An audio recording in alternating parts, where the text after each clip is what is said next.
नमस्कार, देश का सवाल में आपका स्वागत है। मैं हूं राकेश टंडन। रूस यूक्रेन जंग के आज 9 दिन हो चुके हैं। रूस की सेना यूक्रेन के सभी बड़े शहरों को निशाने पर ले चुकी है। रूस के हमले में यूक्रेन के 10 बड़े शहर तबाह भी हो चुके हैं और अब रूस की सेना यूक्रेन पर चौतरफा हमला कर रही है। इस युद्ध को रोकने के लिए सभी कूटनीतिक कोशिशें फिलहाल फेल होती दिख रही हैं। रूस और यूक्रेन के बीच दूसरे दौर की बातचीत का भी कोई नतीजा अब तक नहीं निकला है। रूस के राष्ट्रपति पुतिन ने एक बार फिर साफ कर दिया है कि जब तक यूक्रेन उनकी शर्तों को नहीं मानेगा, हमला नहीं रुकेगा। पुतिन ने 2 शर्तें रखी हैं। पुतिन ने कहा है कि यूक्रेन को अपनी सेना हटानी होगी और यूक्रेन को तटस्थ रहना होगा। पुतिन के अल्टीमेटम से यह बात बिल्कुल साफ है कि रूस अब रुकने वाला नहीं है। सवाल यह है कि क्या नाटो यूक्रेन की बर्बादी का तमाशा देखेगा या फिर यूक्रेन को बचाने के लिए मैदान में भी उतरेगा।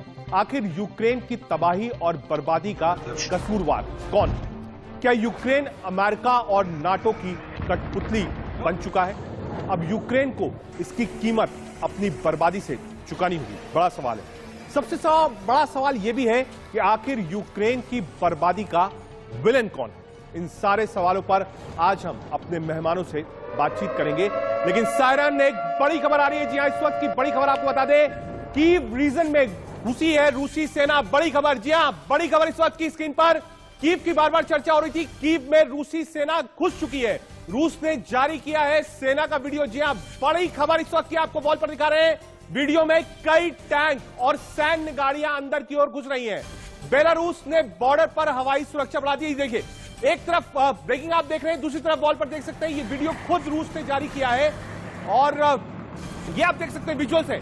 यही इसी बार इसी चीज की चर्चा हो रही थी कि जो 64 किलोमीटर लंबा काफिला है वो कहां तक पहुंचा।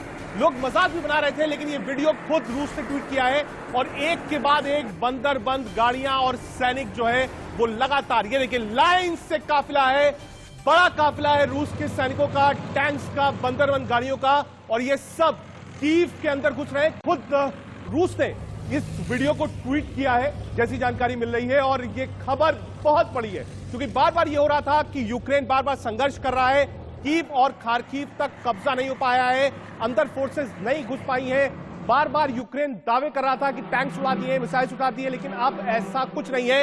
ये वीडियोस, जी हां, ये वीडियोस जो हम आपको दिखा रहे हैं रूसी हमले के बाद कीव में जो कहर है, ये एरियल शॉट में आपको दिखा रहे हैं। आप देख सकते हैं क्या मंजर है कीव का। जहां तक देखेंगे सिर्फ धुआं या फिर मलमा ही आपको नजर आएगा। धू कर पूरा कीव नष्ट हो चुका है। यही तस्वीरें होती हैं जो संघर्ष और ईगो के बाद दिखाई पड़ती है। एक तरफ रूस, दूसरी तरफ यूक्रेन, और अब जो नतीजा है वो आप देख रहे हैं।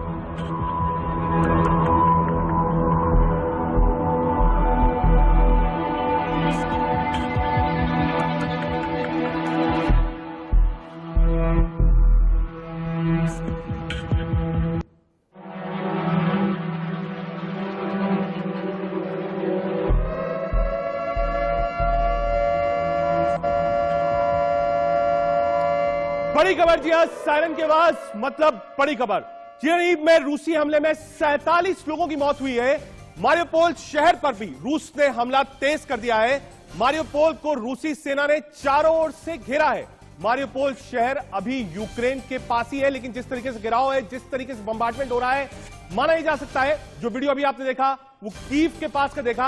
मारियोपोल का भी कुछ ऐसा ही वीडियो मुझे लगता है थोड़ी देर में रूस आपको दे देगा और बताएगा कि उनकी बंदर बंद गाड़ियां अंदर आ चुकी है। ये आप देख सकते हैं चेरनीव में हवाई हमले से जो तबाही हुई है वो तस्वीरें हम आपको दिखा रहे हैं। जितनी बिल्डिंग्स थी, चाहे वो मिलिट्री बेसिस की हो, चाहे वो सिविलियंस की हो, हॉस्पिटल्स हो, मॉल हो, पुलिस हेडक्वार्टर्स हो, सब कुछ तबाह हो गया है। ये देखिए, ये जो विजुअल्स हैं ये अपने आप में बता रहे हैं कि जब बम्बार्डमेंट हुआ होगा, जो लोग वहां होंगे, जब उनकी आप बीती आप सुनेंगे तो शायद रोंगटे खड़े हो जाएंगे। बार बार रूस ने समझाया, चेतावनी दी यूक्रेन को, लेकिन यूक्रेन भी झुकने वाला नहीं है।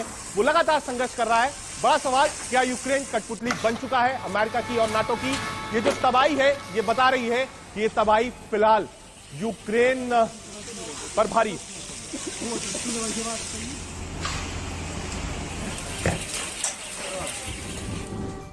अब हम आपको सैटेलाइट इमेज से बताते हैं कि आखिर रूसी सेना यूक्रेन में कहां तक दाखिल हो चुकी। जी हाँ, ये आप देख रहे हैं कीव की ओर बढ़ रही है। ये जो आप स्ट्रेच देख रहे हैं, जो आप सैटेलाइट इमेज देते हैं, ये जो स्ट्रेच आप देख रहे हैं, ये पूरी सेना का स्ट्रेच है। सैटेलाइट इमेज है जो आप पूरा व्हाइट पोर्शन आपको दिख रहा है, ये वो रोड है जहां से रूसी सेना कीव की ओर बढ़ रही है। और ये काफिला माना ही जा रहा है कि महज कुछ किलोमीटर बचा हुआ है। 64 किलोमीटर लंबा काफिला है जो कीव की तरफ उड़ रहा है। दरअसल जो शान है यूक्रेन की वो कीव है, जो ताज है यूक्रेन का वो कीव है, और उसी कीव के लिए ये लंबा काफिला बढ़ रहा है। और अभी जो थोड़ी देर पहले वीडियो रूस की तरफ से आया था, उसमें साफ कह दिया गया था कि अब जो टैंक्स, बंदरबंद गाड़ियां हैं, वो सब पहुंच चुकी हैं।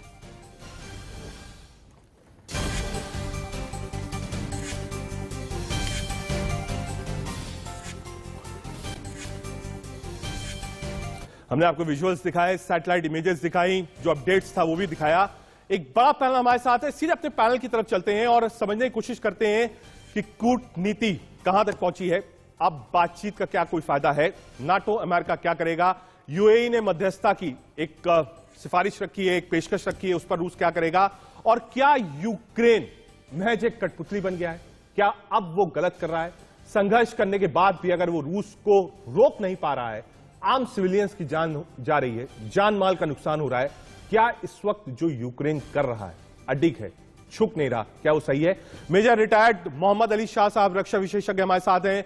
प्रोफेसर आसिफ रमीज दाऊदी, विदेश मामलों की जानकार, हमसे दुबई से लाइव जुड़ रहे हैं। Group captain retired VN Jha, DRDO वैज्ञानिक हमारे साथ हैं। डॉक्टर धीरज कौल, विदेश मामलों की जानकार, अमेरिका से हमसे सीधे जुड़ रहे हैं। सबसे पहले मोहम्मद अली शाह साहब, आपका रुख करूंगा। शाह साहब, ये जो स्थितियां हैं, जो अब सैटेलाइट इमेजेस है, वो साफ बता रही हैं कि कीव के अंदर रूसी सेना पहुंच चुकी है। एक मिनट रुको शाह साहब, बड़ी खबर, जी हां, बड़ी खबर आपकी स्क्रीन पर। ज़पोरिज़िया न्यूक्लियर प्लांट पर रूसी सेना का कब्जा हो गया है। बड़ी खबर इस वक्त आपको बता रहे हैं। न्यूक्लियर प्लांट पर हमले को लेकर रूस ने बयान जारी किया है। एटमी प्लांट पर तोड़फोड़ करना यूक्रेन की साजिश है, यह रूस का आरोप है। न्यूक्लियर प्लांट पर हमले में 3 यूक्रेनी सैनिक की मौत भी हुई है।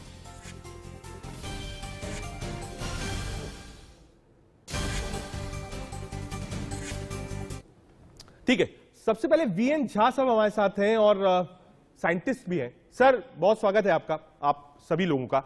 झा साहब, ज़पोरिज़िया में जो न्यूक्लियर प्लांट है, सबसे ज्यादा अगर चर्चा का विषय है तो वही बना हुआ है। उसमें 2 पक्ष है। पहला रूस का, जो अभी हमने बताया। रूस का पक्ष यह है कि यह सबसे बड़ा जो न्यूक्लियर प्लांट है, इस पर यूक्रेन ने ही बदमाशी करी है। पहला, यूक्रेन का कहना है रूस ने बम्बार्डमेंट किया है। तीसरा पक्ष है अमेरिका के पावर मिनिस्टर ने यूक्रेन के पावर मिनिस्टर से बातचीत करी है और एश्योर किया कि वहां कोई दिक्कत नहीं है। झा साहब। जी राकेश जी, बहुत बहुत धन्यवाद अपने चैनल पर बुलाने के लिए, और आपके माध्यम से आपके सारे दर्शकों को मेरा अभिनंदन आज के लिए। देखिए, ये सवाल जो है ये कल रात से ही पूछी जा रही है जी, जबकि अटैक हुआ था। न्यूक्लियर इंस्टॉलेशन पे अटैक रेयरली होता है, और न्यूक्लियर जो इंस्टॉलेशंस हैं जहाँ पे कि जो रिएक्टर है वो इतनी टफ होती है कि उस पर यूजुअली कोई रॉकेट से या बॉम्ब से या मिसाइल से भी कुछ हद तक उसको कोई नुकसान नहीं हो सकता है। ठीक है, तो फिर सवाल उठता है कि उसके ऊपर में अटैक हुआ क्यों? क्या न्यूक्लियर प्लांट को डैमेज करने के लिए अटैक हुआ था, या एक पब्लिसिटी गेन करने के लिए अटैक हुआ था? तो जिस तरह से रूस का वक्तव्य आया है, आपने ही बताया कि उन्होंने ब्लेम किया हुआ है यूक्रेनी सेना को या वहां के मिलिशिया को, कि रूस को बदनाम करने के लिए, अंतर्राष्ट्रीय प्लेटफॉर्म पे इस मुद्दे को उछालने के लिए उसको एक और मौका मिल जाएगा। और राइटली ऐसा ही हुआ है, क्योंकि इस हमले के बाद ये जो रॉकेट गिरा हुआ है। Can't hear anything. Hello. I can't hear anything. Please आप थोड़ा सा ये कर लीजिए, म्यूट कर लीजिए अपने आप को।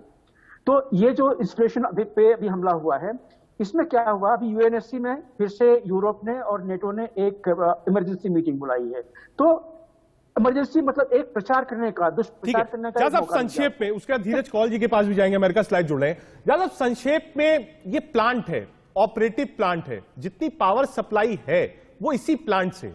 आपने ठीक बात कही कि किसी भी मिसाइल से या उससे इसको नुकसान नहीं पहुंच सकता, लेकिन वहां पर आग लगी, वहां पर संघर्ष भी हुआ है, यूक्रेनी सैनिक मारे भी गए।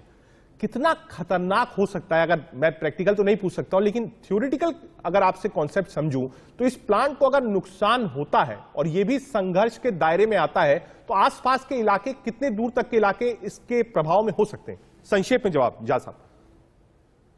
देखिए, न्यूक्लियर इंस्टॉलेशन में जहां पे पावर जनरेशन होती है, वहां पे दो एस्पेक्ट होते हैं। एक तो जहां पे के एक्चुअली न्यूक्लियर फील्ड वहां बर्न होता है, और दूसरा उसके क्रिटिकल जो सिस्टम्स होते हैं जो उसको कंट्रोल करते हैं वो होता है। उसमें इलेक्ट्रिकल सप्लाई, उसमें हेवी वाटर सप्लाई वो भी आते हैं। आपको याद होगा जब जापान में फुकुशिमा में जब ब्लास्ट हुआ था, तो वो इसलिए नहीं हुआ था कि वहां पे किसी ने अटैक किया था। वहां का जो पावर सप्लाई है जो कि कूलिंग करती है और जो हेवी वाटर का जो इनफ्लो होता है जो उसको कंट्रोल करती है, तो बिजली की सप्लाई खत्म होने के बाद वो बंद हो गया, और वो बंद हो गया तो इसके बाद जो फ्यूल था वो जलता रहा और वहां पे फिर उसका मेल्ट डाउन हो गया। तो अगर ऐसे कोई अटैक हुई जो इसके वाइटल कंट्रोल सिस्टम पे होगा तो बड़ा खतरा हो सकता है। लेकिन चूंकि बिजली वहां पे अवेलेबल है, हेवी वाटर वहीं पे है, तो उसको इमीडिएटली दूसरे तरीके से इनफ्लो किया जा सकता है। तो कोई बहुत बड़े खतरे की यहाँ पे गुंजाइश नहीं है। और जैसा कि साइंटिस्ट वहां आज ही उन्होंने मेजरमेंट लिया हुआ है रेडिएशन लेवल का, रेडिएशन लेवल में कोई फर्क नहीं आया। मतलब ये जो हमला था ये टारगेटेड हमला नहीं था। ठीक है। धीरज कौल साहब का रुख कर लेंगे। धीरज सर, जो अमेरिका की तरफ से बयान आया, उन्होंने कहा कि साहब पावर मिनिस्टर ने हमारे बातचीत करी यूक्रेन के पावर मिनिस्टर से, सब कुछ नियंत्रण में है। अमेरिका के जो बयान है, एक बयान अमेरिका की तरफ से यह भी आया कि जो सैंक्शंस लगाए हैं हम उस सैंक्शंस को हटा देंगे अगर आप युद्ध विराम कर दीजिए, यानी एक कदम आगे अमेरिका बढ़ा। युद्ध की स्थिति खत्म नहीं हो रही है।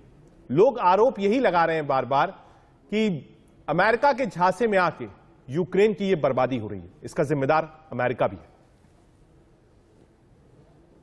Thank you for having me on the show. मुझे 1 मिनट दीजिएगा, मैं वो प्रोफेसर साहब की बात पे एक बात और ऐड करता हूं। वहां पे 6 रिएक्टर हैं टोटल, और यूरोप का लार्जेस्ट है, वर्ल्ड का 9th है। लेकिन जो 6 रिएक्टर हैं उसमें से एक में आग लगी थी, again because of firing.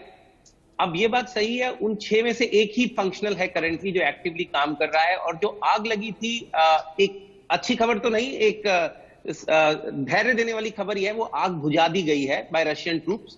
5 lakh लोगों की आबादी का शहर है, उसे कैप्चर कर लिया गया है। लेकिन ये रियल कंसर्न है, अगर वहां पे जो एक हार्ड वाटर होता है, जो कूलिंग एपरेटस है न्यूक्लियर रिएक्टर का, अगर वो लीक हो जाए या वहां पे कोई डिसरप्शन आ जाए तो पूरे यूरोप के लिए एक खतरा बन सकता था, जो चेर्नोबिल में 1986 में यूक्रेनियन लोगों ने सफर किया है। मैंने ये पेशेंट्स देखे हुए हैं, इनकी बहुत दर्दनाक मौत होती है और बहुत लंबे डिजीज होते हैं। मैं फिजिशियन हूं बाय प्रोफेशन, तो ये जोक नहीं है, ये बहुत सीरियस है। और इसीलिए एक इमरजेंसी मीटिंग यूरोप ने बुलाई है कि और हम सैंक्शंस बनाएं। रशिया का जो ऑक्सीजन है, जिसको हम ऑयल और फ्यूल बोलते हैं, उस पर और सैंक्शंस लगे। नंबर 2, एक छोटा सा पॉजिटिव कल हुआ है डेवलपमेंट कि रशिया और यूक्रेन मान गए हैं एक ह्यूमन कॉरिडोर क्रिएट करने के लिए, ताकि लोगों को, कॉमन लोगों को और फॉरेन स्टूडेंट्स को, व्लादिमीर पुतिन ने स्पेसिफिकली इंडियन स्टूडेंट्स का नाम लेते हुए बोला कि उनको एक पास न दिया जा सके। न्यूक्लियर रिएक्टर जो प्लांट है पूरा, वो कहां पर है, क्या क्या जी हाँ, बॉर्डरिंग एरियाज है, इसको समझने के लिए सीधे आपको इंडिया न्यूज के वॉर रूम लेकर चलते हैं, बताते हैं श्रीनीव का कहां पर है ज़पोरिज़िया का ये प्लांट, क्या दायरा है इसका, किस जगह पर फायरिंग हुई है, लोग मरे हैं, ये सब कुछ आपको समझाते हैं इंडिया न्यूज के वॉर रूम से। रजत, आपने जिस ज़पोरिज़िया का जिक्र किया है, जिस न्यूक्लियर प्लांट का जिक्र किया है, ये कितना बड़ा है, कहां पर है, किस लोकेशन पर है और ये लोकेशन क्यों जरूरी है, ये तमाम जानकारी मैं इस मैप के जरिए दूंगा। इतना ही नहीं, बल्कि एक और जो चेर्नोबिल पावर प्लांट का हम जो जिक्र करते हैं, जिसका इतिहास भी बड़ा खराब रहा यूक्रेन में, यूक्रेन के लिए भी, उसका भी मैं जिक्र करूंगा। ये मैप मैं पहले दिखा देता हूं। इस मैप में आप देखेंगे तो सबसे पहले ज़पोरिज़िया न्यूक्लियर पावर प्लांट का हम आपको जिक्र करेंगे, जिस प्लांट की अभी बड़ी खबर, ब्रेकिंग न्यूज अभी रजत ने दी थी और कहा था कि इस पर रूस का कब्जा हो गया। ये है कहां पर, ये समझ लीजिए। देखिए, ये है ज़पोरिज़िया न्यूक्लियर पावर प्लांट। ये कहां पर है, ये खेरसोन के बेहद करीब में है। खेरसोन यानी कि क्रीमिया के बेहद करीब में, और खेरसोन यानी कि जिस पर रूस का कब्जा हो गया है। इसके आगे बढ़ते हुए रूस ने इस जगह पर कब्जा किया और खेरसोन के पास में जो ज़पोरिज़िया न्यूक्लियर पावर प्लांट है उस पर भी कब्जा कर लिया। इस पर कब्जा करने से होगा क्या?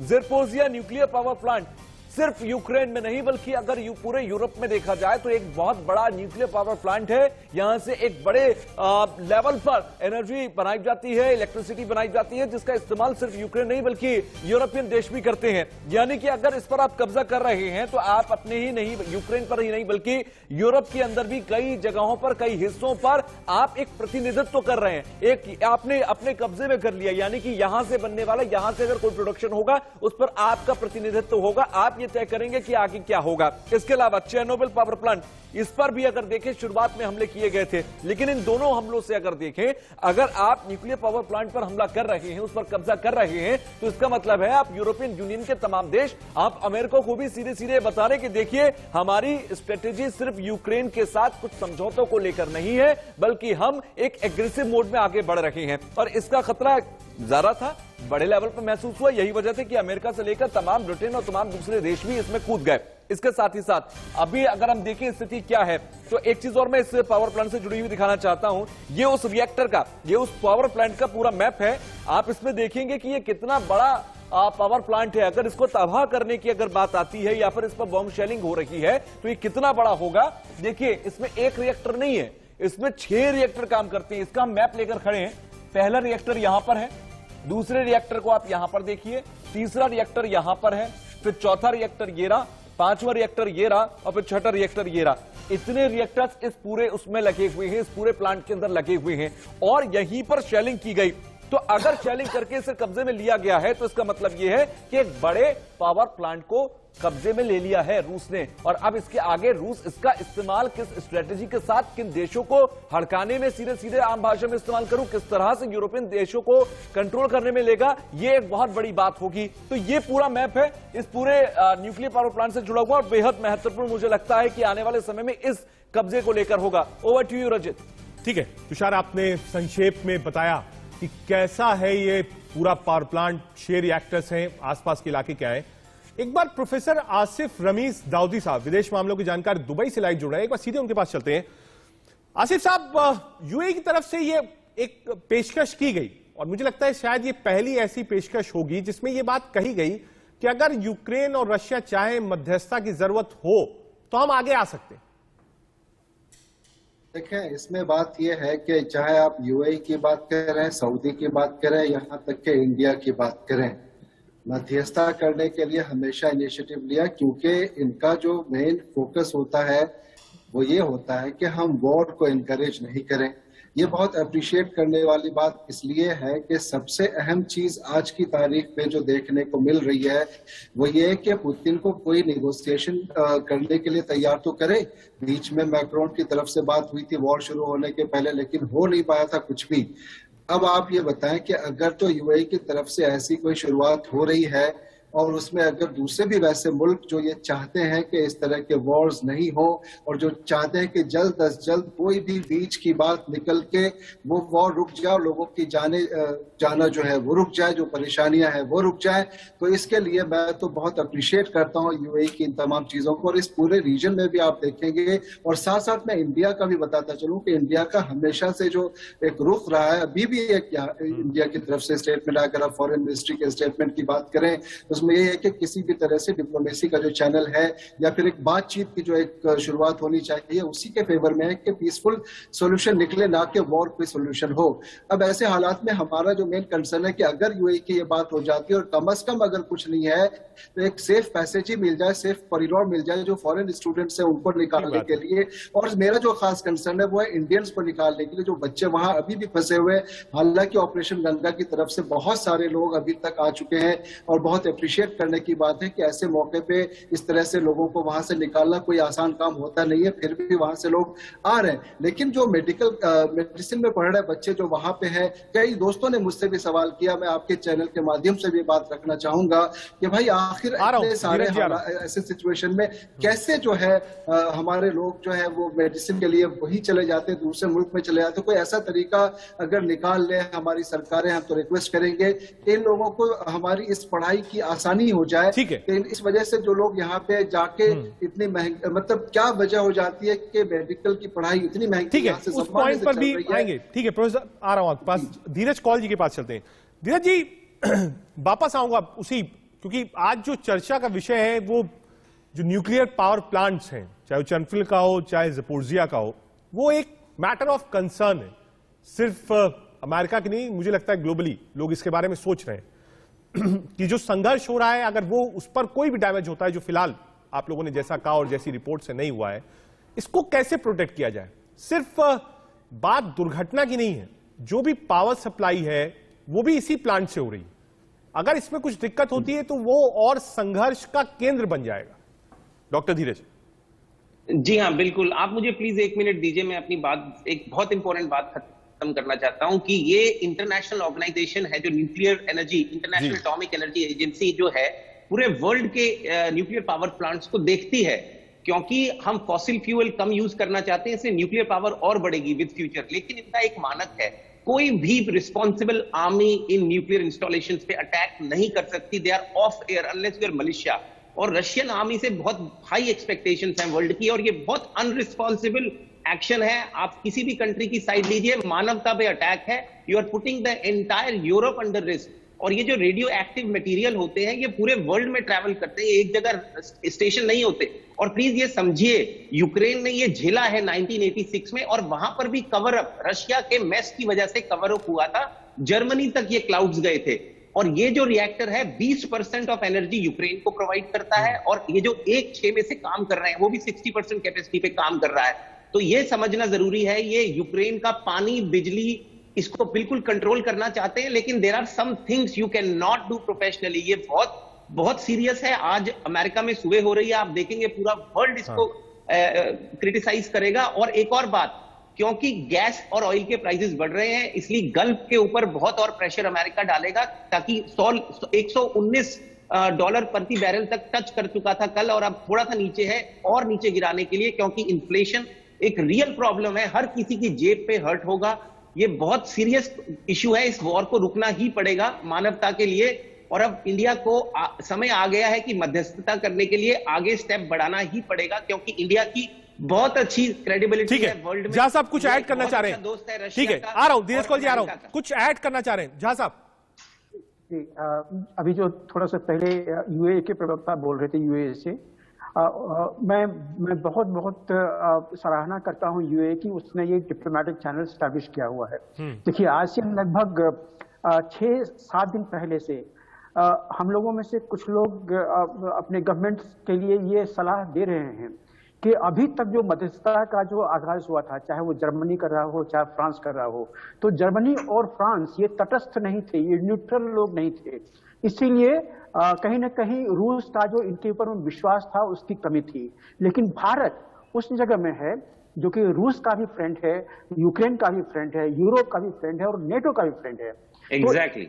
और सबसे बड़ी बात ये कि आज से 10 दिन पहले जो यूक्रेन के एम्बेसडर हैं इंडिया में, उन्होंने फॉर्मली रिक्वेस्ट की थी इंडियन गवर्नमेंट से और मोदी जी से कि वो मध्यस्थता करें और किसी न किसी तरह से ये जो सीज फायर है उसको एस्टैब्लिश करें। तो हम लोगों में से बहुतों का मानना था कि अगर मोदी जी अपने ministry of external affairs Jaishankar ji को अगर प्रेरित करें, कम से कम बैकडोर जो डिप्लोमेसी है अगर उसको शुरू करवाएं, एक बीच का रास्ता अगर निकलवाएं, तो पॉसिबल है कि ये वॉर रुक जाए और इतने सारे जो लोग मर रहे हैं वो कहीं न कहीं उसमें हो। मैं और कुछ तस्वीरें हैं हमारे पास जो लगभग पिछले 24 घंटे की हैं, वो हम आपको स्क्रीन पे दिखा रहे हैं। लगभग 15 तस्वीरें हैं जो तबाही की हैं, 15 अलग अलग जगह की, जो हम आपको स्क्रीन पर इस वक्त दिखा रहे हैं और बता रहे हैं कि साहब तबाही का मंजर क्या है।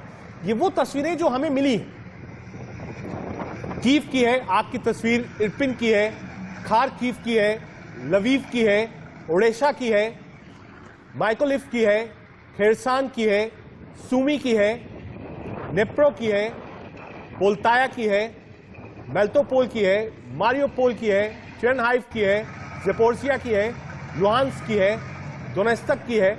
ये तस्वीरें बयां कर रही हैं कि रूस मान नहीं रहा है और रूस के इरादे बिल्कुल प्रबल है। जहां साहब आप बोल सकते हैं, ये जो तस्वीरें हैं ये सबसे ज्यादा बताती हैं कि तबाही का मंजर क्या होगा। ये तो सिर्फ तस्वीरें हैं, मैं मान के चल रहा हूं कि इन तस्वीरों से लगभग 50% ज्यादा तबाही इस वक्त यूक्रेन में मची है और आने वाले समय में मचेगी। जहां साहब। राकेश जी, आप मेरी बात आज नोट करें, जो बहुत कम लोगों ने कहा हुआ है। जब ये वॉर शुरू हुआ था तो रूस के सिर्फ 2 एम थे। एक तो डोनबास एरिया को अपने कब्जे में लेना, जो स्वतंत्र उन्होंने घोषित किया था, और वहां से यूक्रेन की सेना को मार भगाना। दूसरा जो था डीमिलिटराइजेशन।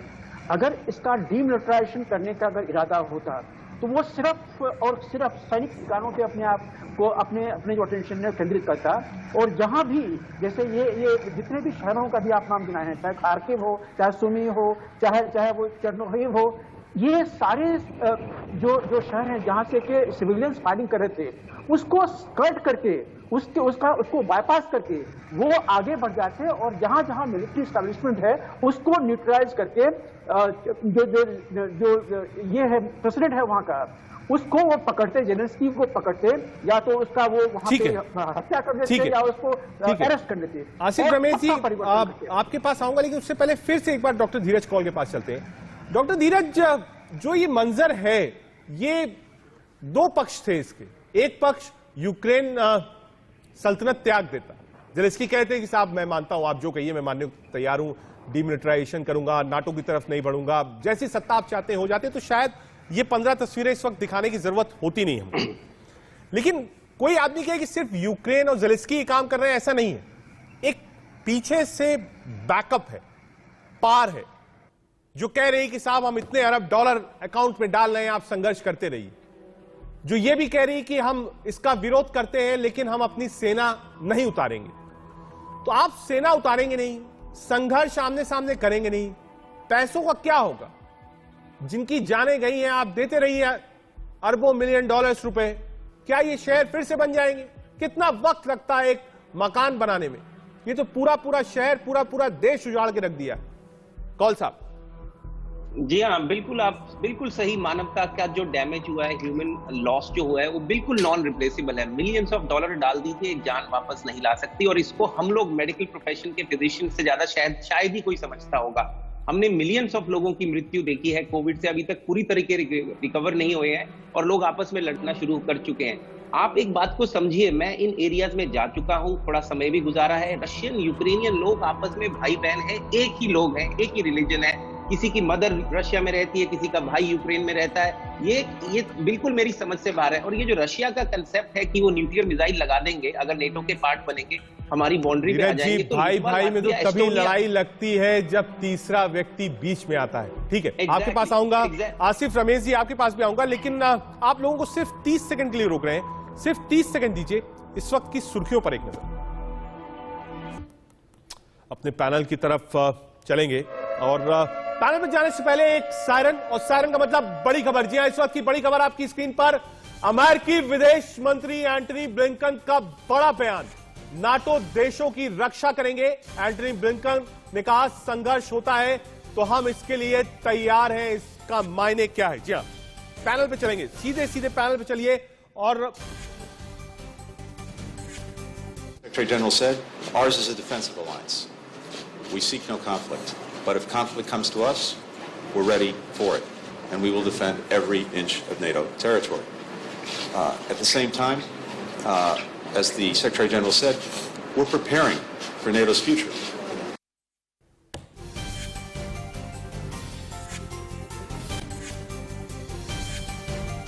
एंटनी ब्लिंकन का बड़ा बयान। सीधे चलते हैं एक बार फिर से झा साहब के पास। झा साहब, अब तक जो बातें थी वो यही थी कि हम संघर्ष नहीं करना चाहते हैं, परमाणु हथियार यूज करेंगे रूस के खिलाफ तो वो विश्व युद्ध में कन्वर्ट हो जाएगा।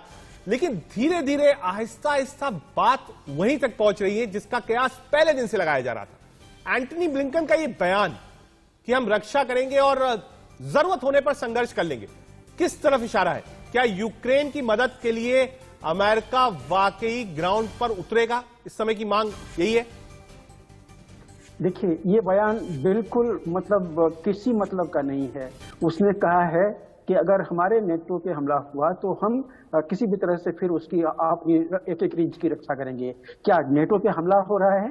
नहीं, यूक्रेन नेटो का पार्ट नहीं है, तो नेटो पे हमला नहीं हो रहा है। रूस किसी और देश में नहीं जा रहा है। रूस ने सिर्फ इतना कहा है कि अगर यूक्रेन की रक्षा के लिए यूक्रेन के अंदर में कोई भी और आया तो हम उसके ऊपर भी अटैक करेंगे। तो अगर कोई यूक्रेन में लड़ने के लिए आएगा तो ऑब्वियसली वहां पे वो उसके ऊपर अटैक होगा, और वो नेटो पे अटैक नहीं है। सब कुछ क्यों हो रहा है, यहाँ पे आगे क्यों बढ़ गया? देखिए, अभी तक 3 राउंड बात हो चुकी है। अब हर राउंड पे अगर जो वार्ताकार हैं, अगर वो जेलेंस्की के वर्ड्स को लेके आएंगे, जिस जेलेंस्की को यूरोप और नेटो ने मंत्र सिखाए हुए हैं, उसने अपने वर्ड्स दिए हुए हैं, तो कोई कुछ हल नहीं निकलेगा। लेकिन अगर जिस दिन जेलेंस्की अपने जो सिटीजन हैं उसके भलाई के लिए, उसके हित के लिए निगोशिएशन टेबल पर बैठेंगे, उसी दिन सब कुछ तय हो जाएगा। अब जेलेंस्की के ऊपर में भी बहुत प्रेशर पड़ने लगा है कि हमारे सिविलियंस का बहुत नुकसान हो रहा है। आपका जो पोस्टर है नेटो वाला, यूरोप वाला, उससे हमारे जो सिविलियंस हैं, हमारे क्षेत्र को बहुत नुकसान हो रहा है। तो जेलेंस्की के ऊपर भी बहुत ज्यादा प्रेशर है, इसलिए उसके सुर थोड़े से बदल रहे हैं। तो बहुत सारी चीजें अभी आपको आने के समय मिलेंगी, और सबसे बड़ी चीज ये है कि अभी कीव में रूसी सेना घुसी है।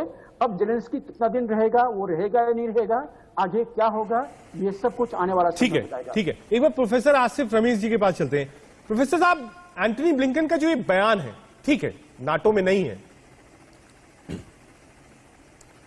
यूक्रेन नाटो का पार्ट नहीं है, लेकिन इस जंक्शन पर यह बयान आना और उसके पहले कहना कि अगर हम परमाणु युद्ध की तरफ जाएंगे तो हम भी पीछे नहीं है, संघर्ष करने को तैयार है, इस वक्त ये बयान देना, इसका क्या मायने निकालेंगे आप?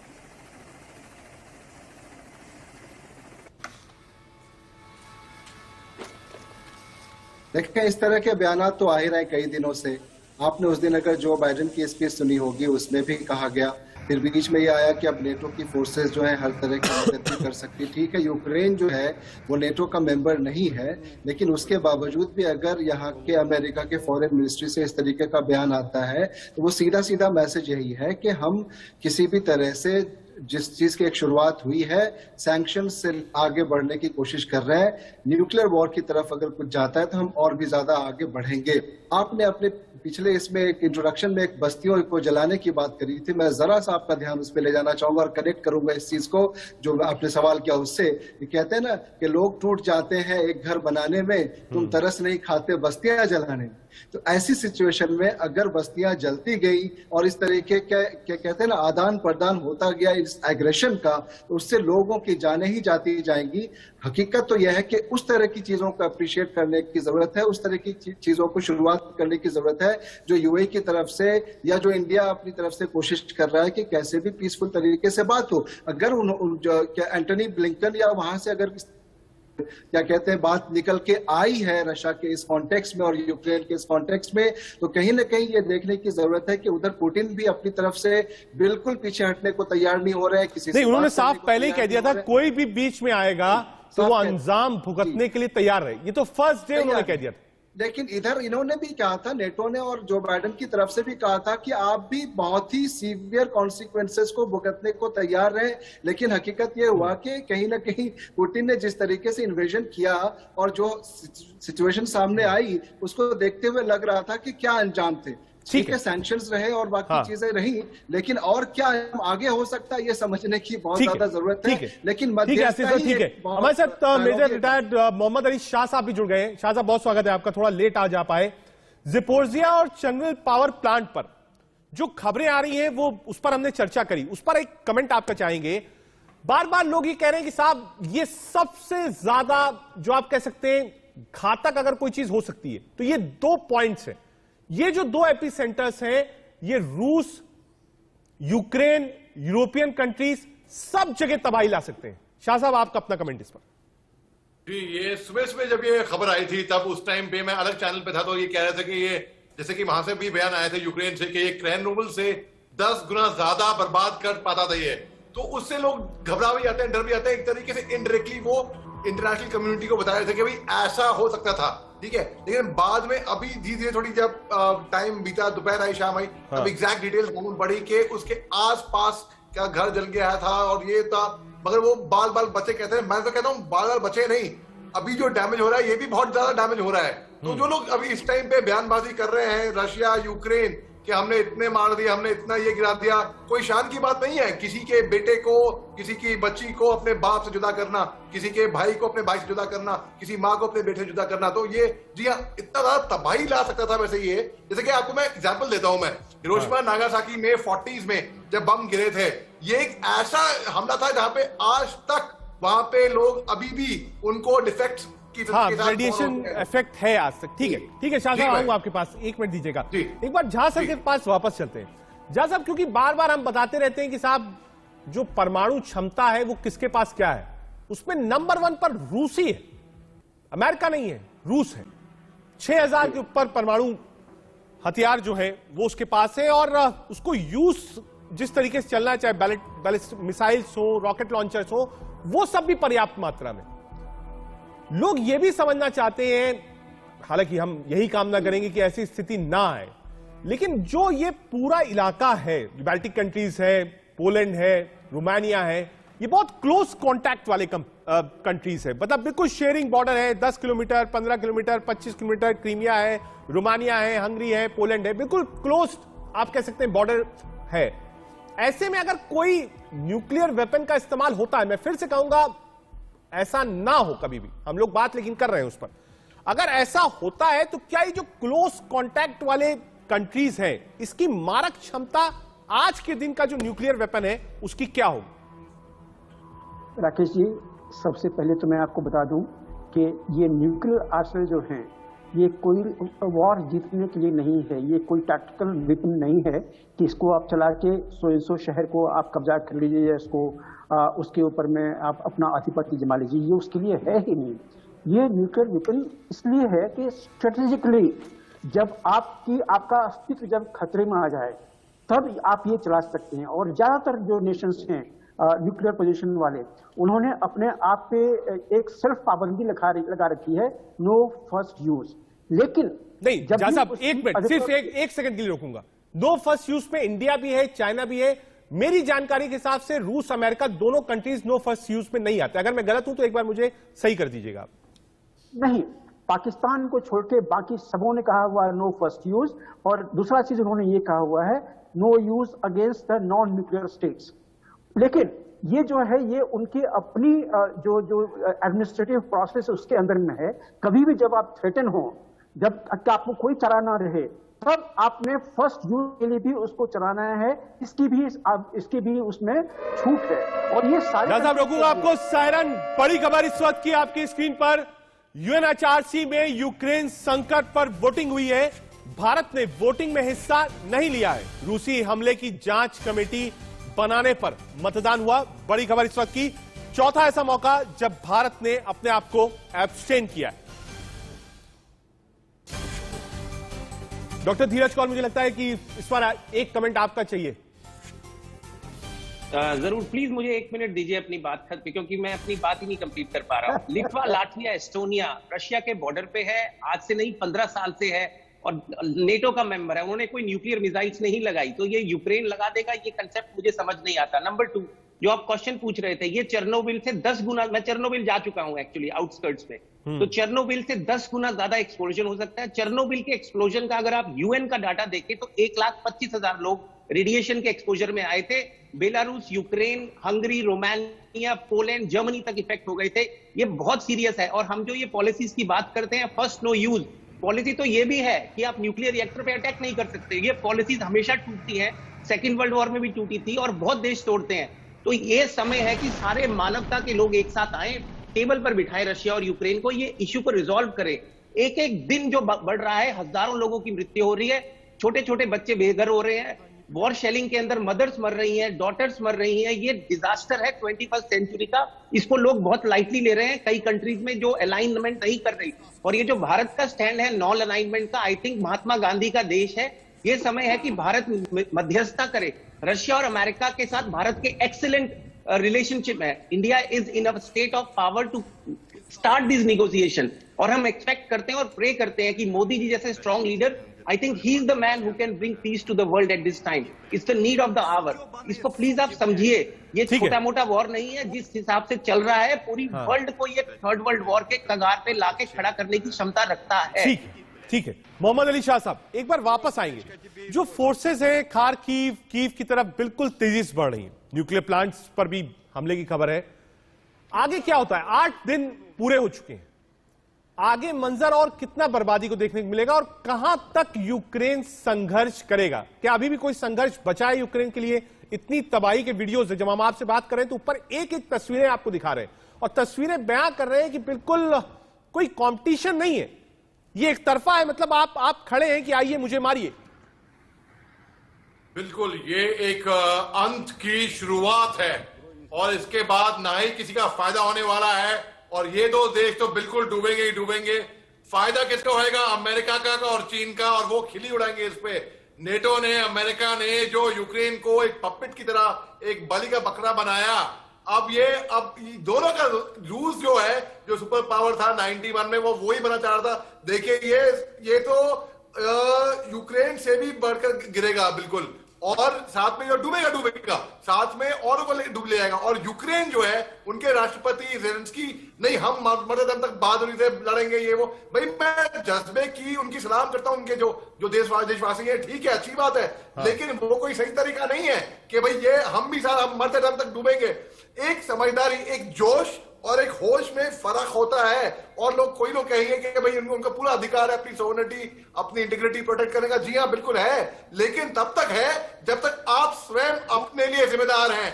लेकिन अगर आपके साथ एक फैमिली है, अगर आपके साथ मासूम बच्चे हैं, अगर आपके साथ बाहर के लोग हैं, अगर आपके साथ स्टूडेंट्स हैं, अगर आपके साथ बुजुर्ग हैं, तो आपको कोई हक नहीं बनता उनकी जानों से खिलवाड़ करना। और ये खून खराबा बंद होना चाहिए, और ये बंद तभी होएगा जब दो देश सामने आएंगे हाथ मिलाने के लिए। जब हम बात कर रहे हैं, पैनल्स में जितने लोग हैं, हम लगातार वो तस्वीरें भी दिखा रहे हैं। आप राइट हैंड साइड पे देखेंगे स्क्रीन के, तो लगातार वो तस्वीरें भी हम आपको दिखा रहे हैं और एरियल तस्वीरें भी आई हैं। दाऊदी साहब, जो तस्वीरें हैं वो देखकर लगता है कि बहुत ज्यादा संघर्ष यूक्रेन के पास बचा नहीं है। आप सही कह रहे हैं, लेकिन मैं आपको बताऊं कि ये तस्वीरें तो दिल को दहलाती हैं और मुझे बड़ा अफसोस हो रहा है कि कैसे इस चीज को, काश हम लोग कुछ कर पाते या कोई ऐसा उसको समझाया जा सकता दोनों पार्टीज को, ये रुक जाए। दिल को दहला देने वाली चीज है। और आपका जो सवाल है कि यूक्रेन के पास कुछ बचता नहीं है, तो यहाँ पे थोड़ी सी बात ये हो गई कि जब शुरुआत हुई थी तो सबने ज्यादातर ऐसे ही एनालाइज किया था कि यूक्रेन जो है वो 1 या 2 दिन में किसी भी तरह से इन्वेजन उसका हो जाएगा। लेकिन बरअक्स उसके हुआ क्या कि वो 8-9 दिन तक तो चल गया। और देखिए, जब मैं आपसे बात कर रहा हूं तो भी तस्वीरें आपको दिखा रहे हैं बाकायदा। जो हालांकि पहले दिन भी हमने देखा था कि कैसे एयर डोमिनेंस था, वो एयर डोमिनेंस की तस्वीरें दोबारा आ गई। देखिए, कीव में हथियारों के साथ, चॉपर्स में बिल्कुल ओपन गेट्स के साथ रूस के जो सैनिक है वो एंटर हो गए। तो अगर कीव जो कि ताज है यूक्रेन का, वो ताज पर रूस का कब्जा हो गया है। जहां साहब, आखिरी कमेंट आपसे, सिर्फ 30 सेकंड है। ये तस्वीर सब कुछ बयां कर रही है। ओपन चॉपर में रूसी सैनिक कीव के ऊपर। जहां साहब जी, वेरी फैक्ट, ये हेलीकॉप्टर और बाकी एयरक्राफ्ट यूक्रेन पे अपना जो अथॉरिटी है वो भर रहे हैं। इसका मतलब है कि वहाँ पे एयर डोमिनेंस या एयर सिक्योरिटी या कम से कम एयर फेवरेबल सिचुएशन रूस को मिली हुई। लेकिन रूस एक सुपर पावर है, इसके पास में इतने एवैक्स हैं, इसके पास में इतने ECM एयरक्राफ्ट हैं कि ये पूरे एयर स्पेस। सर, माफी के साथ रोकूंगा आप सबको, वक्त की थोड़ी कमी है आज के लिए। इतना ही देश के सवाल में हमने कोशिश की समझने की, अपने जितने विशेषज्ञ लोग थे देश भर से और विदेश से जुड़े थे, हमने समझने की कोशिश करी कि चिरनीव और ज़ेपोरिज़िया का जो प्लांट है क्या वो सुरक्षित है। जवाब है हां, लेकिन हां, चारों तरफ संघर्ष जारी है। वीडियोस, विजुअल्स के जरिए हमने आपको बताया कि रूस की सेना कहां तक पहुंची है, यूक्रेन में कहां कहां तबाही का मंजर है। और आखिरी तस्वीर जो कीव के ऊपर चॉपर, और चॉपर में रशियन सैनिक ओपन बैठा है, तस्वीरें सब बयां करती हैं। देश का सवाल में आज के लिए इतना ही। आगे बढ़ने से पहले इस वक्त की